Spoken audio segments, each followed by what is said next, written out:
All right, grade 12, this is just a section of chapter 12 that I said that you can read through in the textbook. This is on page 98. Okay, chapter 12.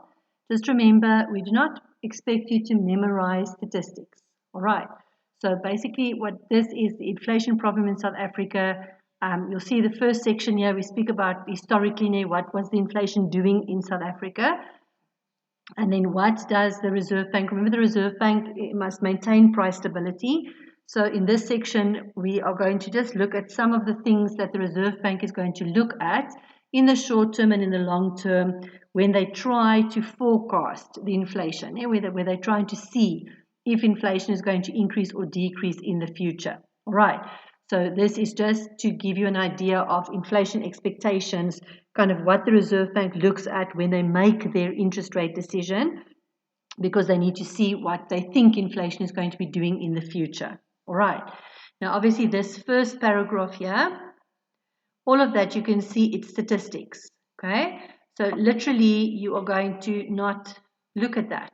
All right, because we don't expect you to memorize history. All right, who cares what the inflation rate was in 1981, etc., etc. Okay, you can read through there for interest's sake, just to see, when inflation was out of control, when was inflation increasing, decreasing, but we don't expect you to remember that stuff. Okay, what we are going to look at quickly is just the short-term expectations, right? So when the Monetary Policy Committee, the MPC, mention certain problems, that is when they see, they refer to certain indicators, they refer to certain things that they see happening in the economy when they have to make their decisions on inflation policy. Are they going to put interest rates up or down or keep it the same based on what they think inflation is going to be doing in the future? All right, so in the short term, what do they look at, right? In terms of the demand, from the demand side, obviously we said in class that when the demand increases, but the increase in demand is matched by an increase in supply, obviously this does not create inflation, all right? Demand pull inflation only is going to happen if the demand for goods and services are increasing, but the supply is not increasing too. So if we are wanting to buy more stuff, but we are not producing more stuff, obviously the demand for goods and services is high and there's not enough for us to buy. Scarcity is going to push the prices up. That is where demand pull inflation comes from. We did this in class. Okay, so when they look at the demand side, they're going to look at whether the demand is increasing or not and whether your supply can increase when the demand is increasing. All right, so the first thing they're going to look at is production capacity. All right, they're going to look at an increase in the GDP, the real GDP, to see where the level of demand is at the moment. And if your demand is increasing and your local manufacturers do not have the capacity to produce more, obviously that is going to create inflationary pressure. Now there's going to be pressure on prices because your demand is increasing and your supply is not. So they look at the production capacity of our local manufacturers. If local manufacturers have the capacity to employ more people, to increase their output, and supply is going to increase, then there's no pressure on inflation. But if your demand does increase and our local manufacturers cannot employ more people, they do not have the capacity to increase their production, that is going to be an inflationary pressure. On the upside, an upside pressure, because potentially this could cause demand pull inflation. All right. Another factor that they look at is borrowing, household debt. And that obviously is a big, big concern. When people are borrowing money, the intention is to borrow money so that they can spend the money. So if household debt is increasing, they expect the demand to increase, right? And that can potentially create an inflation problem. All right. So they look at household borrowing. All right. This here, the next two bolletjies, you can scratch out because that's statistics. It shows us, you can look at the general trend, right? The ratio of household debt, it tends to be increasing. Okay, currently the household debt ratio is increasing. So the amount of debt that people have as a percentage of their disposable income, it is increasing. And that shows us that potentially there is going to be an increase in demand and then obviously put pressure on the prices because people are going to buying more stuff. If we are not producing more stuff, it is going to cause demand pull inflation. All right. Then they also look at things like the sales of durable goods, expensive goods. Okay, new car sales. Remember, that is an important indicator. It's a leading indicator. All right. So if new car sales are increasing, okay, so it means that more people are wanting to buy cars. It means that income levels are increasing. People are only going to buy a car if they're confident about what is happening in the future. All right. So obviously they look at what is happening to car sales, whether it's going up, whether it's going down. They look at what is happening in terms of the prices of new cars. All right. Money supply and credit. Obviously, when there's an increase in the demand for credit, I said just now, if people are going to apply for more credit, they are granted more credit. They borrow money because they want to spend more money. All right. So generally, there's an increase in demand for credit when the business cycle goes into an upswing. And obviously, if credit is granted, it is going to increase demand, and that will push prices up. It does create pressure for inflation. All right. These percentages, obviously, you don't have to look at the percentages, right? You look at the indicator, M3 money supply. That is the indicator. That's one of the things that they look at to determine what is the money supply and credit in the economy. You look at things like bank loans. How much bank loans, or the bank loans that is extended to people, is it increasing or decreasing? Same as here, new car sales, that is the indicator that we're going to look at. You don't have to remember the actual the statistics and the years. All right, for cost push inflation, what we look at in the short term is world inflation. Okay, so what is happening internationally with other countries in the world? If the average world inflation rate is higher than the inflation rate in South Africa, it does put pressure on our domestic prices as well. Okay, if world inflation decreases, it reduces pressure on our domestic prices. All right, so generally we look at the world inflation rate. Now, if that is high, we expect that our inflation is going to increase as well because we follow the trend. If it is decreasing, we expect ours to decrease as well. All right, a very important indicator is the inflation of our major trading partners. Okay, the countries that we trade with, China, America, the UK, European Union, Germany, if they have inflation in their countries and we are importing a lot of stuff from them, we are going to import that inflation into our country, all right? And that is going to create inflation pressure in our country. If inflation in our major trading partners is decreasing, that relieves the pressure on our inflation as well. Okay. In terms of labor costs, okay, wage increases, basically, that is what we are going to look at. Okay, nominal wage increases, so by how much are wages increasing? Remember, cost push inflation is going to happen when there's an increase in the production cost of businesses. If my production cost increases, I am going to also increase my selling prices because my consumers will pay the price, not me. I still want to make a profit. All right. So if the nominal wage increases are above productivity increases, okay, that is the important one, the relationship between the increase in wages and the increase in productivity. If the wages are going up, but productivity is increased as well, there's no pressure from inflation. But if our wages are increases and productivity is not, that creates an inflation pressure. All right, generally in our country, when wages goes up, productivity doesn't necessarily increase. So generally in our country, any wage increase does pose a risk for inflation because workers are being paid more, but they are not producing more. All right. The key inputs, okay, remember key inputs are things like oil, okay, crude oil and imports, so the oil price.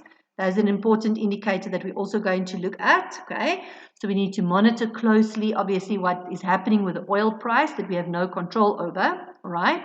So obviously, government will look at the crude oil prices. They look at exchange rates, okay? Because we import oil, okay, the exchange rate of the rand against the dollar, because the oil prices are quoted in terms of dollar.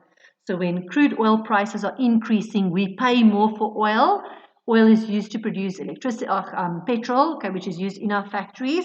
So it is a key input. It is part of our production cost. if the rand weakens, okay, the rand depreciates, even if the oil price stays the same, because we pay more for the dollar, we end up paying more also for the oil. All right, so a depreciation in the rand creates pressure on inflation. An increase in the price of crude oil puts pressure on our inflation. All right, administered prices. Okay, remember we said administered prices are prices that is determined by the government. It's influenced by government policy, right? So we said that this has been continuously above the inflation targets. Consistently over the last couple of years, administered prices like the price of electricity, like the price of petrol, it has increased more than what our inflation target is. Remember, our inflation target is between 3 and 6%. So if electricity increases by 25%, that is a serious risk for inflation. All right, so the Reserve Bank needs to see what is happening with administered prices. All right, and then there are certain market prices. You will see food. Now remember, when we calculate core inflation, we take the food out because it is so volatile. Okay, clothing also. Okay, it's not taken out of core inflation. Okay, but also medical services. These three items are examples of the prices that the MPC also monitors, all right, because these prices fluctuate. Okay, now food prices obviously is affected by seasonality. If we have a good year and the harvests are big, prices will decrease, no problem for inflation. Or if there's a drought or a flood and the harvests are compromised, scarcity is going to push food prices up, and that is going to pose a serious risk to inflation. All right, so the seasonality is the reason for food inflation being so volatile. All right, then the cost of medical services are partly controlled by the Department of Health, okay, and then the Council for Medical Schemes. So in other words, this is also administered. The government will decide what the cost of medical services is going to be. And recently we have seen that medical inflation, it has increased tremendously. We cannot contain it, all right? Obviously, medical inflation, the costs of medicine, medical treatment is increasing much quicker, all right? So basically, we cannot control this. If there's medical inflation, it poses a serious risk to our inflation risk, okay? In terms of exchange rates, I already did mention, okay? The inflationary effect is felt when there's a depreciation of the rand. If the rand depreciates, it creates pressure on inflation. If the rand appreciates, it relieves the pressure on inflation. All right. Obviously, the level of the exchange rate is very volatile, highly volatile. It changes many times in a single day. Okay, but it's not the volatility here that's the problem, but the fact that it's changing all the time. That's a problem. We can never ever accurately predict what is going to happen with the value of the rand. All right. So obviously when the rand depreciates, it means that we pay more for anything that we import from another country. So we pay higher prices, and if it's something that we are importing that forms part of an input in a production process, it pushes up the production costs, and if production cost goes up, so does the prices. All right. So any depreciation of the rand is going to have an inflationary effect because anything that we import is going to be more expensive. Plus, it also makes our exports cheaper. And if the demand for our exports is increasing, it can potentially cause scarcity and cause inflation also from the demand side.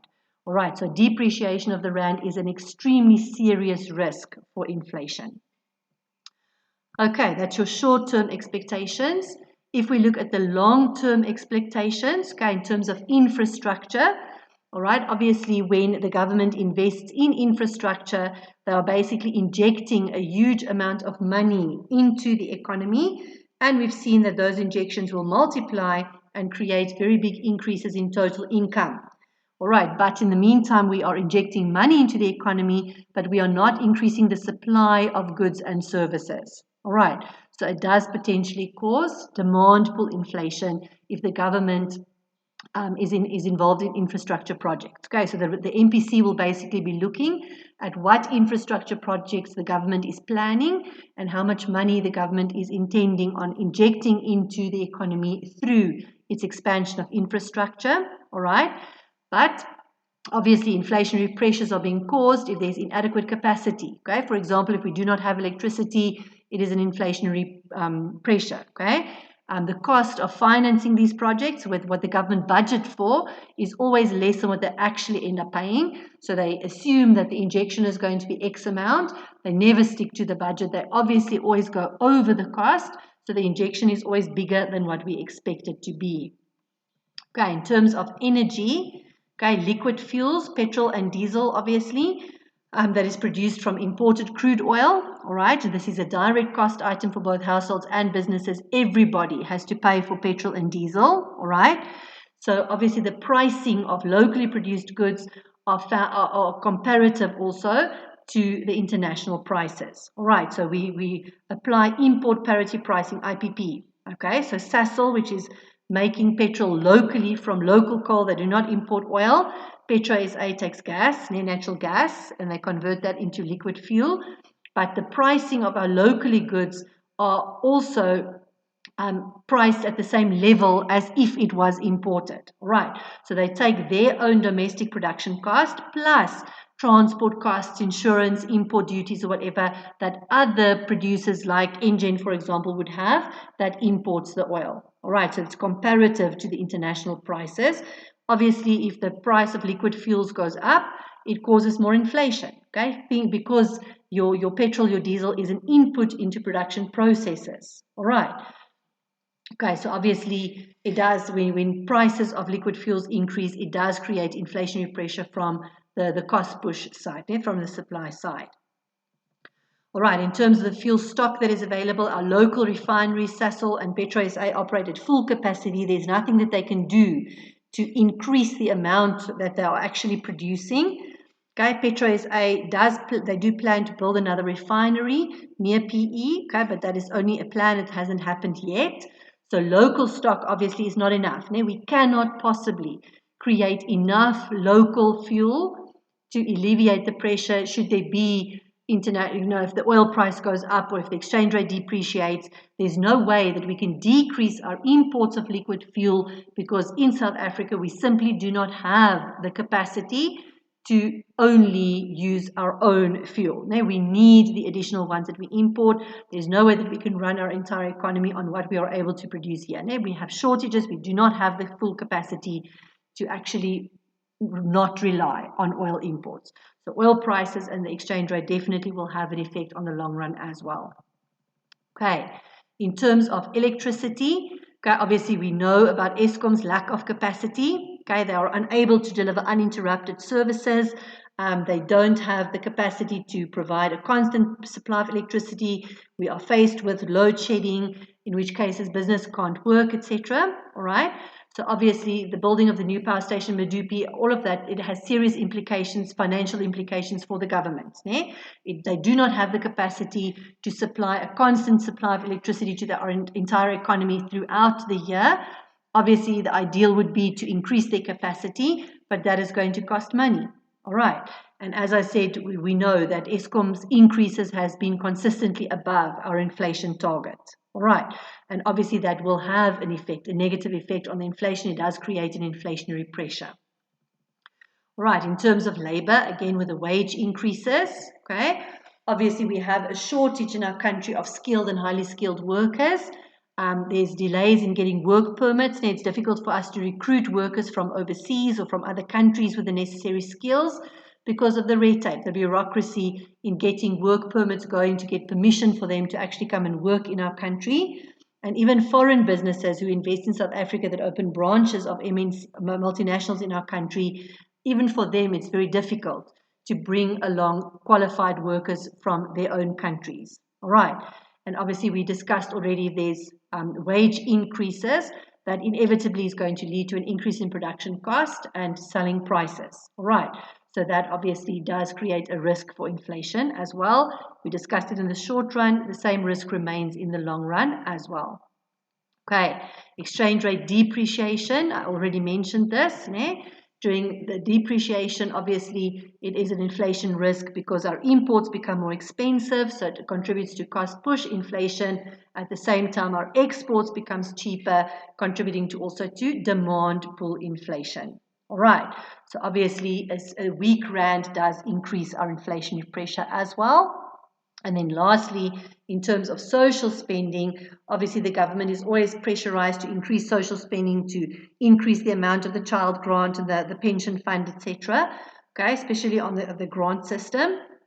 Right, and obviously this is the money, again, the government injecting money into the economy. They are spending money without receiving goods and services in return. This is spending in the economy without an increase in production. The people receiving the grants are not producing anything. So the demand is definitely going to increase because more money is in circulation. And if we are not producing more, it also has a risk to, it poses a risk to inflation. All right, this section, as I said, this is not an essay question. This is just basically if they ask you a short question or in a data response question, you would be able to identify which things are causing pressure on inflation, what kind of things does the Reserve Bank look at when they decide, when they do their forecasting of the inflation and they decide when they have to make the interest rate decision, if they're going to put it up or down or whatever. What are the things that they are going to look at? This is basically this. Now you can basically just read through the section. You do not have to go and sit and study and memorize all of this. Okay, you just read through this information. It's background information to assist you in answering the other important questions.